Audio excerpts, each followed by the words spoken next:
Hey everybody, I'm Jody Vance. And I'm George Affleck. And it is time for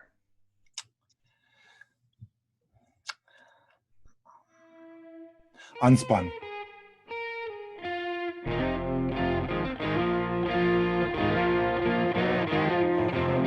You even got the lip smack a little bit there, and the little like a little bit when he was like gritting his teeth sideways. You're like, And somebody said, we're obviously that's in reference to Prime Minister Justin Trudeau's 21-second 21 pause. seconds. Right, we're going to talk deeper about the we'll federal stuff in a bit, and the fact, I just like off the top, the people who are like, his prompter didn't load or something was wrong with his teleprompter. His earpiece was not working. No, the wide shot of him standing there, there's no prompter. I used to love it when people used to say, "Oh, she's a girl reading off the prompter down at the rink." There's no prompter there. If there was a prompter, he wouldn't say as many times. Yeah, and there's no way that somebody can feed you that much in your ear. You although he has the hair to cover the right. I got my hair done. Oh, nice. Very nice. Do you have enough beverages? I've got enough beverages. Do I have enough communications people though? Geez, you know what, George? For our regular listener here of UnSpun podcast, or those who find us on YouTube and watch the video that we prepare each week, we've been talking about the number of communications people at City Hall, not putting down the communications people at City Hall or what they do for a living, but the sheer volume of people and what taxpayer dollars are being spent on. We have talked about for 72 days straight. So when I heard our mayor, Kennedy Stewart, at a press conference being asked a question about how many people are in the communications department, flat out, and he wouldn't answer, and he wouldn't even really reference this new $90,000 a year job to be a social media manager for the city manager.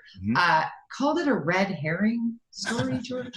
Well, and we talked about this last week, just about that. We had come right out of that press conference that day, and the mayor continues to defend it, as does the city manager, the whole communications team. Their argument is that the world has changed. You require, because of all the different mediums and all these different things, ways communicating, people's demands for communications are much higher. Assumingly, then because you don't rely on reporters to tell your stories, because there's not as many reporters, so therefore you tell your own stories. But that's always dangerous when it comes to, spin, as it were. And so that's their argument. And if you look at the breakdown that so Justin McElroy posted last night, he did a breakdown of all the departments across the region, and we'll get to that. But you can see that it's not all public relations people right there. And I mentioned this, it's web designers and graphic designers and outreach people and blah, blah, blah, blah. So it's a mixture of people. It's not all just spin doctors, but definitely a lot of people working in the comms department. 41 is their number, but if you include the one or two staff in the mayor's office, how many do you get to? 43. 43! Jeez Louise. And it was Justin McElroy did a head count across the region. I love that man's stats. If you don't follow Justin on Twitter, you're missing out. Very astute numbers man. Data is always, as having been a journalist, numbers are always the best thing. Like follow the money, with Watergate, counting in numbers. These are always sweet places to start for stories, and Justin's made a career of it. It's really good. And Stephen Quinn actually threw a little bit of a curveball at him, going, "Good luck sleeping tonight, because there's a whole other layer to the data that Justin threw out there." Yeah, there was, so first of all, and I retweeted and pointed out something too, because what was surprising to everybody was that Surrey had almost the exact same number. I think it was 41. 40, yeah, and so they, I think everybody was surprised by this. But of course, in Surrey, they were in Vancouver. The number of Vancouver, they don't count Vancouver Economic Commission, which has communications people, the P&E, which has communications people, the Park Board, which has at least 5 or 6, I think, communications people. They didn't count the mayor's office. They didn't count other organizations within the city that might have communication staff. I don't even know if the Park Board number includes, say, golf courses and other things. There's lots of numbers that because our Park Board is separate to our city in Vancouver, whereas other cities, the Parks and Recs department, are part of the city. So there was lots of numbers. So the number is actually way, way, way higher in Vancouver. It'd be pushing 70, I would bet, if you include all those departments. So and he pointed that out. He said, now let the Twitter, partisanship begin attacking me. Yeah. And he's right. Bring it on. Yeah, Basically. there's some people saying they need that many communications people. Then there's people like me going, that's too many communications people. Or what are all these people doing? Or why do we need that many people? Why have we gone from 6 to 41 or 43 or 48 or 50 or 70 or whatever the numbers are? And why does any city need that? And a better math would be, or better math equivalency would be comparable cities in across North America to say, is this the right number? If you have a $1.6 billion budget with 600,000 people in a city, or 650, so what's a comparable city to that, and do they have the same number of communication staff overall? And that there was a report that I actually put through a request when I first was on council about this. This is in 2015, I think. I had a motion about giving me the numbers on, because I couldn't find that number. Wasn't available on the website. There was no numbers available, and at that time they came back with 20 something. But they also did some analysis of other cities, and there was some data there. But we were further ahead at that time. So I can only imagine we're much further ahead. But it's an interesting debate. The world has changed. We have to supply information to people more robustly because of the fact there's no media outlets anymore. Advertising is more complicated. Do we want us to spend money on Facebook and Google when, before we would spend money in newspapers and radio, but mostly newspapers, or direct mail? Is that something to me, though, there's still no transparency about how they communicate, where they communicate, what are they doing? What exactly is the job here? And to be honest, if they're the ones creating some of the reports that come to council, they're too elaborate. I mean, back then, the reports, even when I first started, they were simple, basically Word documents. Now that on the bigger reports, you get these fancy printed books, graphic with graphics and things. Really, like, they're expensive. I know this. Yeah. You're in the business. Owner, it's not, and they don't actually print them. They would give us enough when I was in council for us to look at, and that would be all that would be printed. And you're like, well, what's the point of this?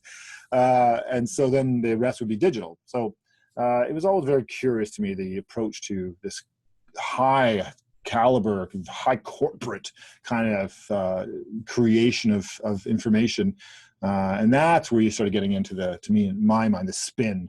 You can really influence people's attitudes toward an issue if you make it look really pretty, and you put the emphasis on certain things and that's it. Pictures that influence you and your mind. There was actually this transportation.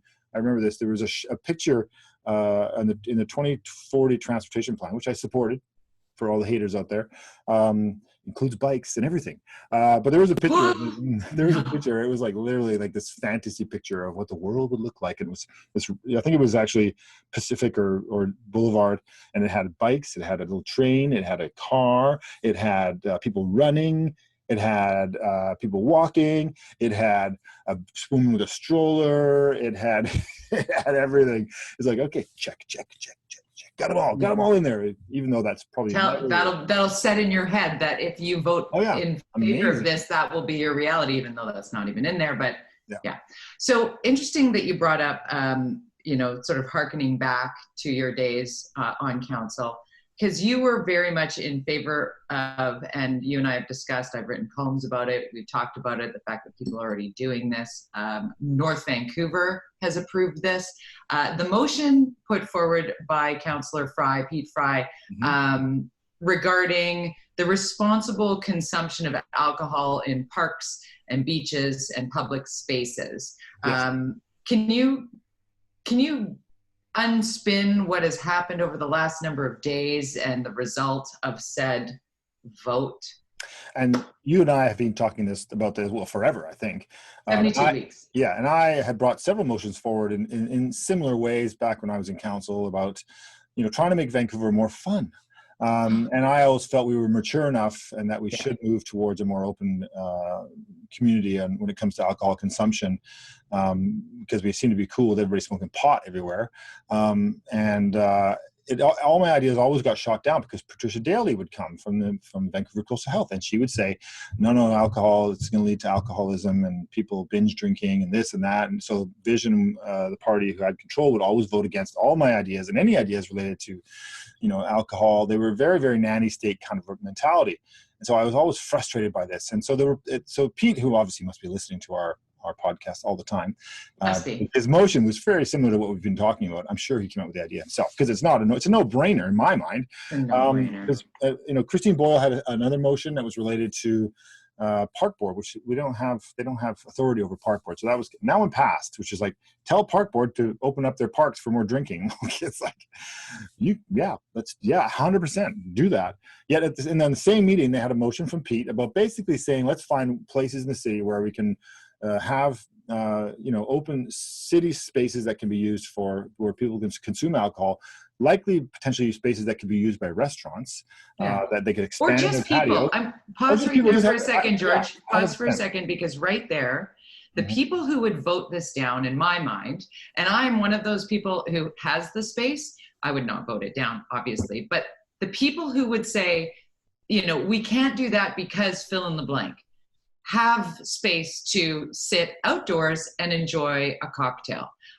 Those who live in 400 square feet or stacked in with numerous people in small condos or apartments that have no outdoor space whatsoever, either drink in their house, drink in a restaurant, or that's where the binge drinking is going to happen. Let's all binge drink and then walk to the beach. No, how about you take your bottle of wine and your 4 glasses and you go and you sit and you put down a little blanket and you sit at the beach and you watch the sunset.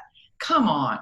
Come on. I know, 100%. I live in Yaletown in the Tower development. And so I live that life every day where people they may have a balcony. Most people don't, or if they do, they're teeny balconies. Right. And so I went for, I think it was Saturday or Friday, with a warm evening we had last week. I think it was Friday. Maybe it was Saturday. Friday. I think it was Friday. So we went for a walk. Amanda and I went for a walk and along the seawall there in Yaletown and past David Lamb Park, which is usually a playing field. It's certainly not a nice park for sitting. And there's also George Wayneberg Park, which usually has often been turned into a kind of a dog park. But now suddenly in this whole crisis, there were people everywhere, all socially distanced, with their nice little blankets and about friends, about 6 to 8 friends, each sitting in depending on the scenarios, with almost everybody with a bottle of wine or a couple or 6. I saw people walking down Pacific, leaving with 6-packs and a pizza from the neighborhood pizza joint, going down to that they used to dine in at, that now they take out because there's no social distance. 100%. And so they were, and it was nice. There were some people complaining that there was some music happening, and okay, fine, but it was actually really quite lovely. And we walked through there and we're like looking, everybody's just having a good time. It was a beautiful warm evening. Right. So European, right? We're so European all of a sudden. Like, let us be mature. Give us the. And we don't have patios right now. We're limited. Exactly. We don't have the space. Come on. But the same with having the delivery of alcohol with food, or picking up and taking out, and would you like any beer with that? It jars me still to be like, no, but good to know next time if I need a 6-pack. When I order from Little Bird Craft Beer and Dim Sum down the street that I'd like to see come out the other side of this, we're trying to save our small businesses. Yes. Why? So why? Where? Okay, so what happened? So the vote failed 5-5. There's 11 people on council. There was 10 people voted because there was a missing person. It was 5-5. It was NPA voted against it, and Gene Swanson.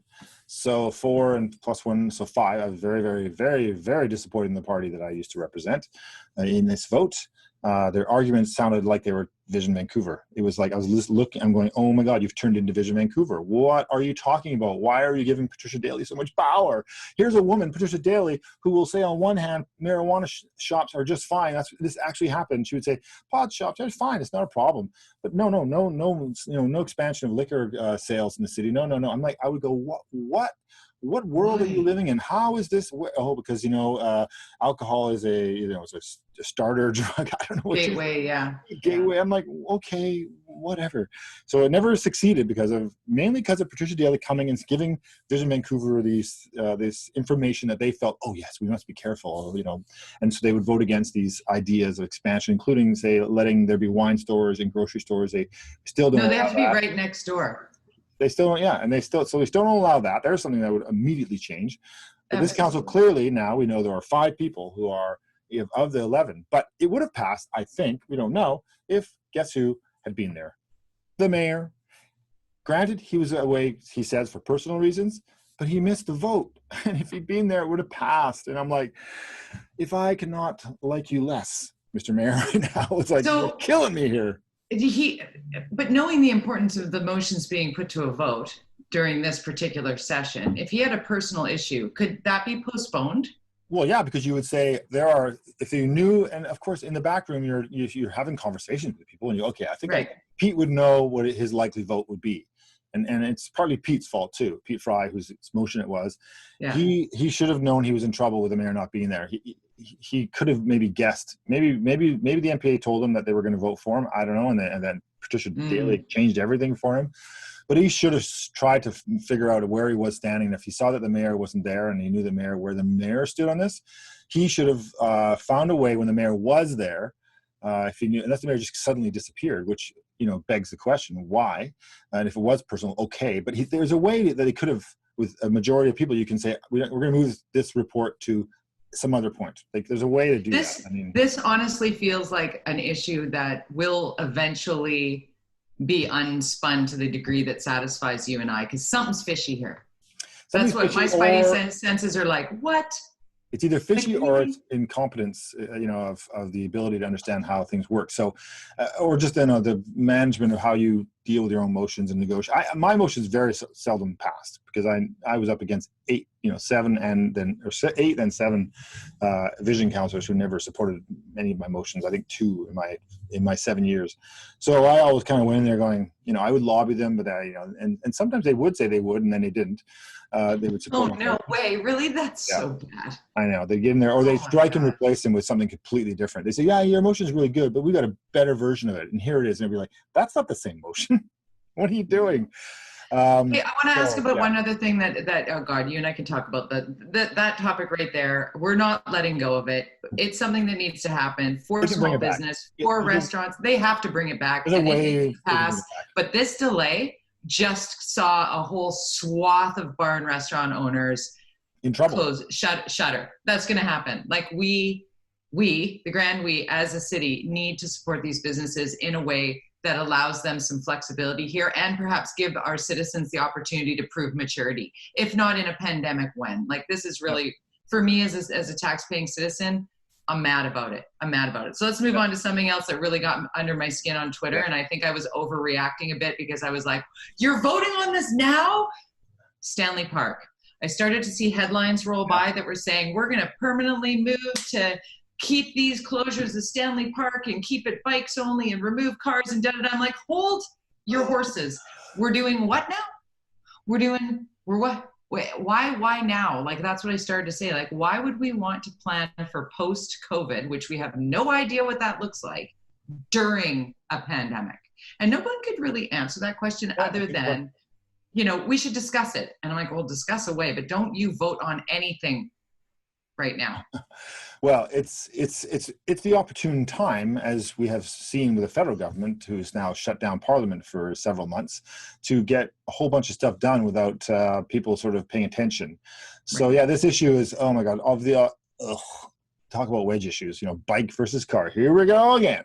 And John Cooper and Trish, while I totally respect there's so much work they're doing there, this is one issue in this case that I think they might be pushing a bit. It's premature because the motion is more about a report back kind of motion, and okay, to assess whether or not this is a good idea to look at further permanent closures.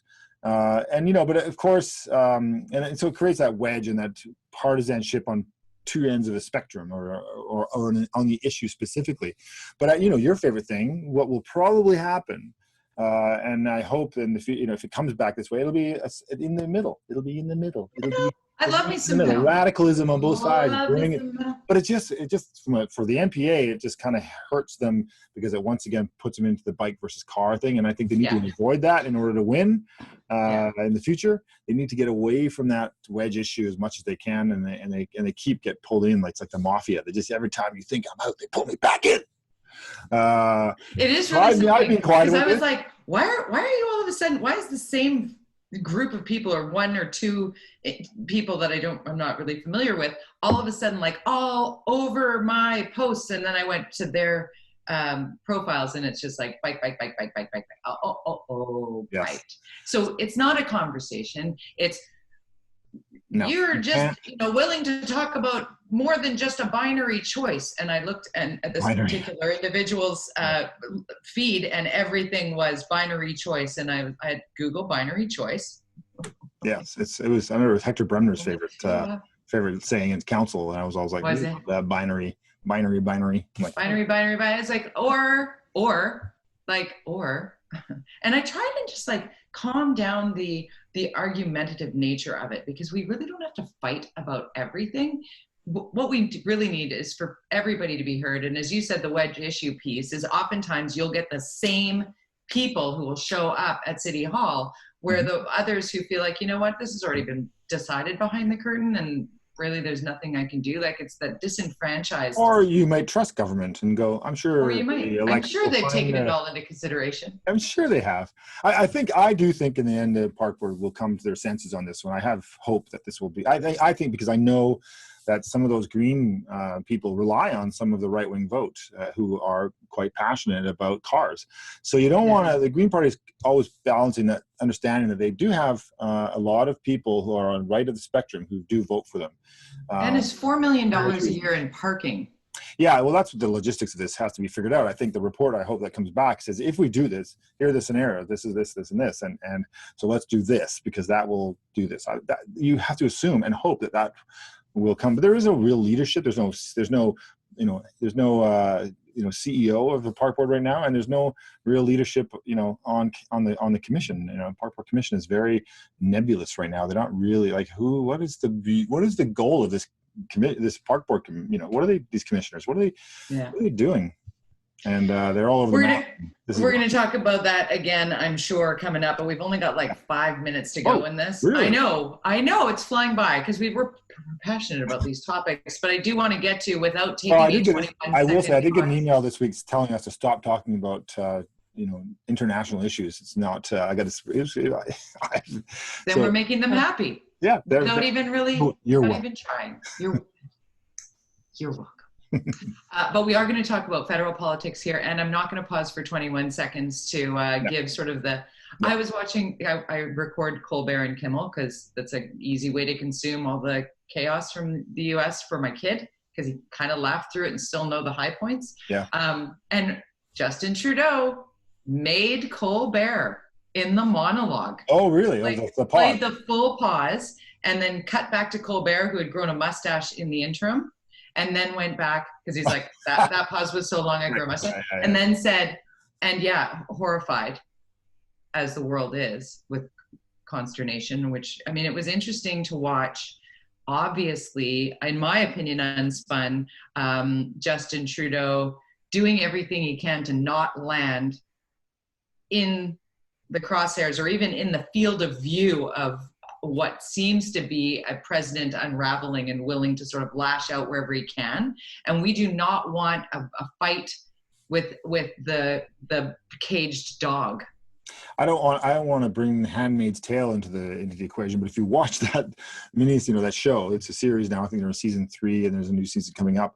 The relationship between Canada and the Americas is it's kind of spooky how similar it is. And the Prime Minister's response is kind of similar to the way they balance in Handmaid's Tale that relationship, because you end up being in Handmaid's Tale, Canada becomes the refugee zone for Americans, and so I think the Prime Minister is trying to balance this, without pissing off Trump, while also trying to be clear where he stands on it. It was interesting to see all the conversations about it and the spin of it. Some saying, you said earlier about, did he have an earpiece on, and was he reading a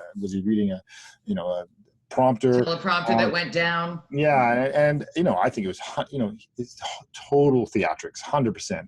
And you knew that was coming. I've been when I was in press conferences, and you haven't got the answer or something, and you're thinking, and you think it's like 3 seconds, but you think it's like about an hour.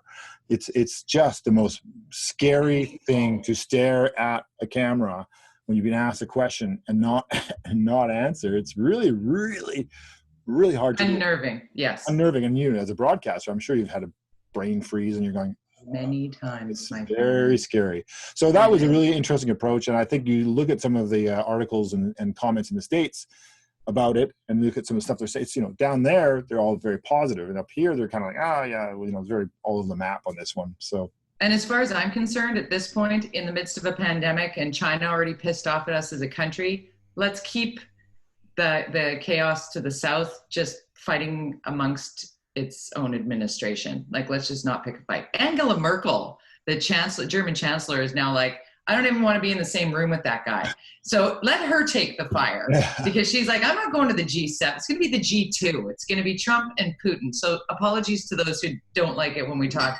international politics, but there we go. We'll bring it back, though, to federal politics to some degree, because the Justin Trudeau and the Canadian issues piece and him stepping up every day for these press conferences, he knows he's going to be asked these questions. And we talked about it last week that he didn't show up that particular day because it was the Meng Wanzhou ruling coming down. So maybe he kind of dodged that one. But with everything that is going on in the United States with George Floyd, the tragic murder of this man, of this black man at the hands of now arrested officers, it's quite something to see entitled white Canadian politicians comment on this. And as you were saying in our pre-show meeting, how the tides might turn in just one statement. Yeah, I mean, Stockwell Day got in a lot of trouble yesterday, but the other one was Doug Ford, saying something along the lines of, it's not as bad as it is in Canada. I don't know exactly what they both said, but they were basically saying that it's, racism is not as bad here, and it's just you can't say that as a white guy. That white privilege thing, that's exactly the kinds of things you cannot say, because you cannot put yourself in the shoes of anybody for that's had discrimination of women, for example, as one. You can't put the discrimination that women get, but also, of course, ethnic minorities, the whole Black Lives Matter thing. There's a reason it's called Black Lives Matter. Right, and specifically Black people. And I think, a lot of us put up the black square on our social media and didn't hashtag Black Lives Matter, because that really screwed up how that particular hashtag helps people mobilize and motivate and show up at protests and whatnot. But putting that up there is like holding space to have those conversations. And I think that for me, as an entitled white woman, I've never been pulled over by for speeding and thought I might die here. Yeah. Right. And that's where my head goes. It's like that when somebody tries to say, well, you know what it's like. You're a woman. You worked in a male dominated industry. You're da-da-da. I'm like, yeah, but no, I was not told as a small child that you will need to be extra polite at all times or you might be killed. I was told, hold your keys this way out of your hand and make sure you know where you are and don't go anywhere alone at night. I had to do those types of things that my brother didn't have to do. But imagine, so that is your taste. Right? That is your little taste, though, as a woman. Yes. Of what it and a white guy doesn't have to worry about any of that. And I think when you talk about white privilege, people often think that's about money or something. It's not about money. No. It's about the privilege of my son walking out the door at 12 years old and me not having to say, if the police for any reason want to speak with you, yes sir, no sir, yes ma'am, no ma'am. Like, I've never had to say that to Brady, because odds are if he gets instructed by police officer, he's not going to have the assumption that he's done something wrong like a black man or boy would. And that is the thing that we need to unspin and discuss. And as white people, it's hard to have this conversation, and I could probably get attacked for everything I've said here, but bring it on, because at least that'll open up the conversation. From a spinning point of view, back to the Doug Ford thing, it just shows you all the goodwill he built up over the COVID stuff. One thing, all of his goodwill is gone, and that's politics, and that's spin, and that's how things can turn around and so it's an interesting case study, and I'm sure he's going to be backpedaling on that one, but it just shows you it's Well, with all of what's been happening over the last number of weeks, I struggled with my column this week because I wasn't sure what my middle was and where I wanted to go with it, because the news cycle has been happening so fast that trying to find middle on these big stories I just couldn't wrap my head around it. And I thought, what is my middle? What is my message? What is my mantra right now? And have a read of it. It's not a deep dive into anything, but for me, as my family kind of works towards this phase 2 reopening and wanting to get out and do things, but having to do so cautiously, with my dad with Alzheimer's in care, and my mom and my stepdad both in their 80s and with underlying health issues, we're like a recipe for disaster if I just, let's meet at the restaurant and party people. But I also don't want to be mad at my friends who are going to do that, because that's their level of comfort. 100%. My son went to that protest last week, and I said, sorry, I can't see you now for 2 weeks because Amanda's mom is, waiting for surgery. She's in her 70s. Sorry, buddy. You were in our circle. Now you're out of our circle for the next 2 weeks because you went to and for those. I want it. The protest is fine, but I just want to understand that this circles and this COVID thing is you make this choice.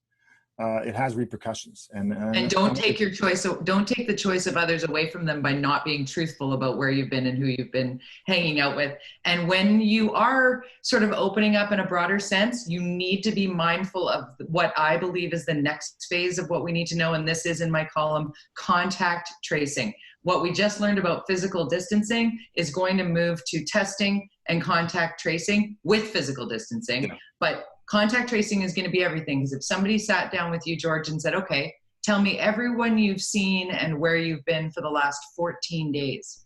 Because if you have a test positive case, that's what they're going to ask you. Yeah. That's what you're going to be asked. And I say that to the younger groups who are like maybe a little whatever about it. It's like, just make note. Because if you do test positive, every single one of those people and all of their people are at risk. You don't, there's all this worry about your getting an app, being forced to have an app. And you actually can look on your phone, and there is a way to look at exactly everywhere you've been forever. And Google knows where you've been. Totally. Even if you turn off location services. Absolutely. It tracks everything. So you can pull that out of your phone if you can't remember where you've been and you get COVID-19. There are ways to look at where you've been to remind yourself if you've forgotten. But you got to remember. Think about your people. Yeah. Think about yourself. And that's the middle. Don't get mad if people want to go out more or stay in more, because I found myself explaining why I'm going to keep it tight. What are Dr. Bonnie's words? Just remember to be kind, be calm, and stay safe. And on that note, stay home if you can. Stay home if you can, or not. Yeah. Wear a mask. Wear a mask if you can. All right. See That's it for us. Bye.